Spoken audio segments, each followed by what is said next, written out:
Tonton video ini sampai selesai agar Anda tidak gagal paham.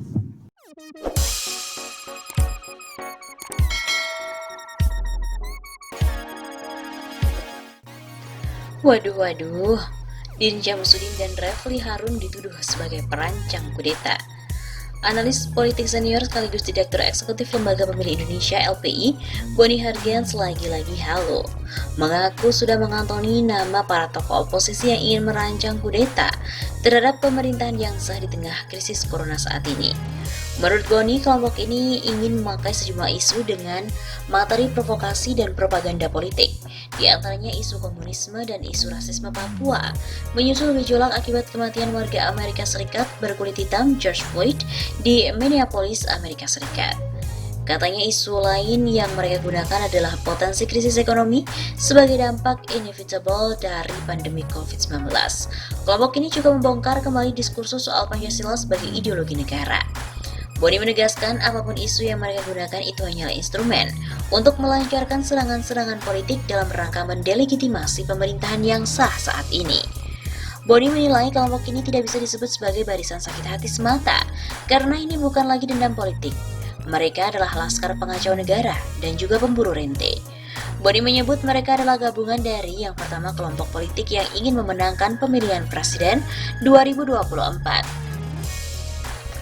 Kemudian yang kedua adalah kelompok putih hitam yang menderita kerugian karena kebijakan yang benar selama pemerintahan Jokowi. Selanjutnya, ormas keagamaan terlarang seperti HTI yang jelas-jelas ingin mendirikan negara syariah. Kemudian yang keempat adalah barisan oportunis yang haus kekuasaan dan juga uang. Untuk itu, Boni Hargens lebih suka menyebut mereka sebagai laskar pengacau negara ketimbang barisan sakit hati. Mereka pengacau karena ingin merusak tatanan demokrasi dengan berusaha menjatuhkan pemerintahan sah hasil pemilu demokratis. Lebih lanjut, Boni juga mengatakan mereka juga pengacau karena ingin mempertanyakan kembali Pancasila sebagai ideologi negara. Ada intensi untuk menuduh Pancasila sebagai bukan ideologi.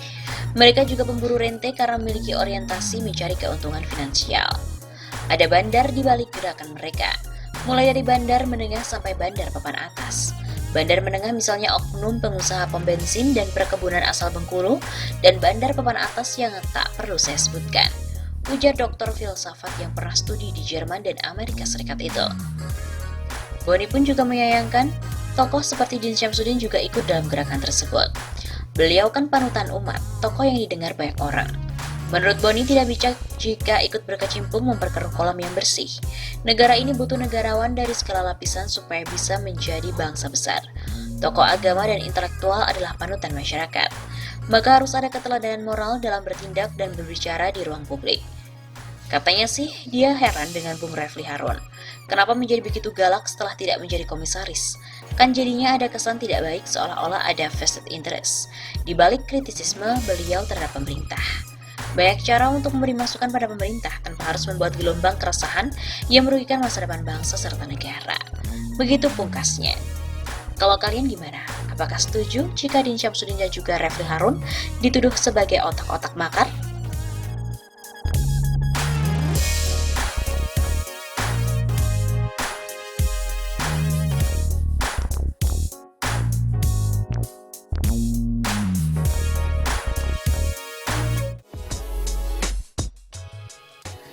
Diskusi daring, Din Syamsuddin sebut 3 syarat untuk pemaksulan. Dosen Universitas Islam Negeri Syarif Hidayatullah, Din Syamsuddin menyebutkan, berdasarkan pendapat beberapa teoritikus politik Islam, pemaksulan pemimpin mungkin bisa dilakukan.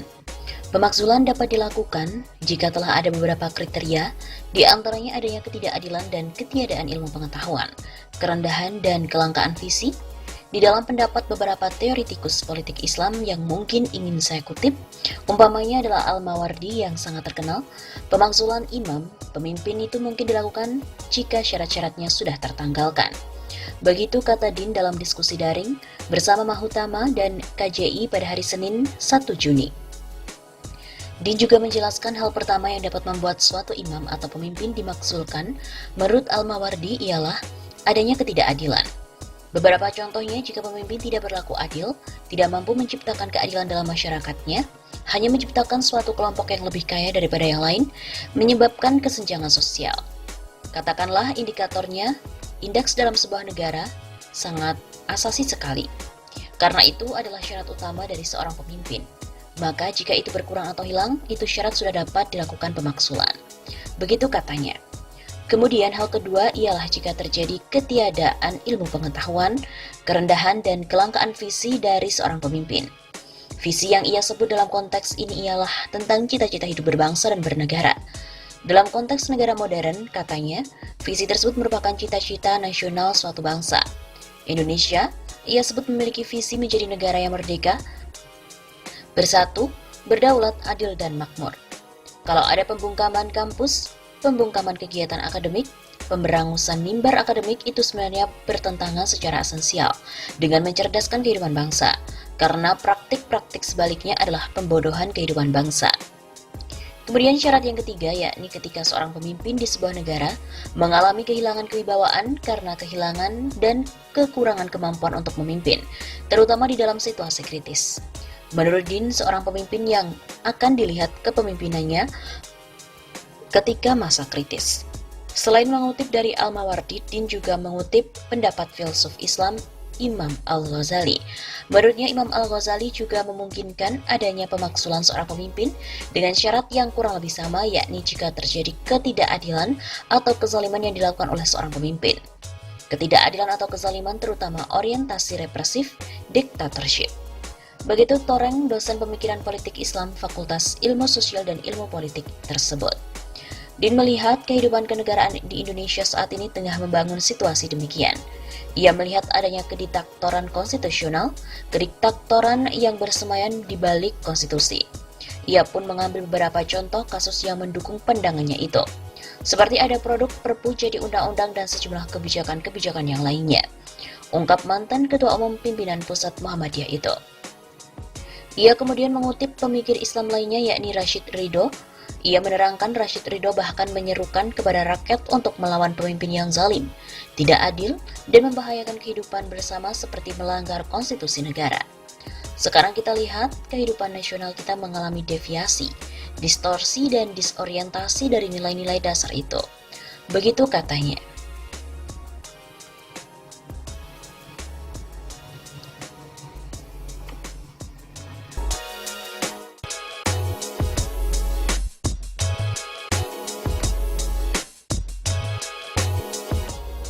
Din Syamsuddin akhirnya membongkar percakapan dengan Jokowi. Dia baik tapi tak bisa atasi orang buruk di sekitarnya. Ketua PP Muhammadiyah 2005-2015, Profesor Din Syamsuddin mengungkap pembicaraannya dengan Presiden Joko Widodo. Hal itu diungkapkan Din Syamsuddin saat menjadi narasumber di channel YouTube Refli Harun Official yang tayang pada hari Selasa 12 Mei yang lalu. Din Syamsuddin mulanya mengatakan bahwa adanya ketidakseriusan Jokowi dalam melawan tindakan kleptokrasi, pemerintah yang mencuri uang rakyat untuk kepentingan kelompok tertentu dan juga oligarki. Din mengaku dirinya juga sudah sering membahas percakapan dengan Jokowi terkait masalah tersebut di ceramah-ceramahnya. Soal ketidaksungguhan, termasuk dalam menghadapi kleptokrasi dan oligarki. Boleh juga di channel ini karena juga sudah sering saya sebut dalam ceramah. Din menjelaskan bahwa dirinya pernah suatu ketika diundang ke istana. Jokowi minta tolong dirinya untuk membantu memberantas tindakan kleptokrasi, misalnya para mafia. Beliau itu dulu pernah waktu saya pimpin PP Muhammadiyah ke istana. Beliau pakai baju militer itu, minta tolong kepada PP Muhammadiyah untuk membantu pemerintah menghadapi dan mengatasi mafia. Bahkan mafia itu ada dalam berbagai bidang. Dan disebutkannya mafia itu dari 1 sampai dengan mafia beras, mafia gula, garam, daging sampai dengan mafia kepenyidikan itu jumlahnya belasan. Kami bilang siap. Namun Din terheran mengapa mafia sekarang makin merajalela, yang dapat merusak tatanan pemerintahan yang baik. Tapi apa yang terjadi? Mafia merajalela, mafia pun semakin tinggi. Refli Harun pun akhirnya menyela. Itu mafianya berganti atau mafianya tetap sama, Prof? Saya bukan mafialogi. Kita juga bukan mafia logoi, kriminologi, tapi kenyataannya ada masih kuat dan ini akan merusak tatanan good governance. Begitu kritiknya. Selain itu, Din juga menyebut ada pihak-pihak yang ingin mencari keuntungan dari Jokowi. Din menilai orang-orang itu bukan penumpang gelap namun memiliki niatan yang salah. Yang kedua, ternyata ada pihak-pihak yang sebenarnya ingin mencari keuntungan dari posisinya di kehidupan bernegara ini. Terang-terangan bahwa di awal, di belakang, untuk mendukung sebuah proses, jadi bukan free riders, ya malintention. Begitu katanya. Mantan utusan khusus Jokowi ini menyimpulkan, sebenarnya Presiden ke-7 RI itu sosok yang baik. Namun Jokowi disebut tak mampu mengatasi orang-orang buruk di sekitarnya. Nah, ini yang pada hemat saya Pak Jokowi itu orang baik, saya tahu. Saya sering berinteraksi dengan beliau selama jadi utusan khusus setahun lebih. Cuma saya bilang Bapak ini orang baik, tapi saya lihat Bapak ini tidak mampu mengatasi orang-orang buruk di sekitarnya. Beliau diam saja. Begitu katanya. Din juga menambahkan yang terpenting baginya, sempat menyampaikan hal-hal yang benar bagi Jokowi.